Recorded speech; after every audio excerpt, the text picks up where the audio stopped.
Mi vien da dire che la cura alle persone si trasferisce proprio nell'accesso a chi ha bisogno, a chi anche della sanità. Oggi se hai i soldi puoi accedere velocemente, se non li hai stai ad aspettare che arrivi l'appuntamento, magari aggravando anche quella che è la situazione personale e a volte anche molto pericolosa.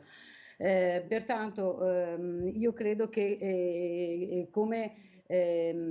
comune deve essere attento alla cura, rimettere al centro alla cura della città, e la cura della città vuol dire anche cura delle persone,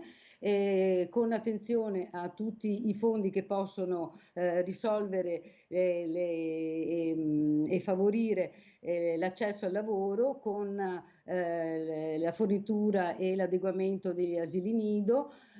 sostegno anche al lavoro da casa, smart working, favorire anche adesso tra l'altro in ambito femminile le donne si trovano tantissime a dover sostenere casi di malattie o di pesanti in famiglia per anziani, perché è aumentata la popolazione anziana e dovrebbero essere sostenute, dovrebbe essere posto un'attenzione anche a questo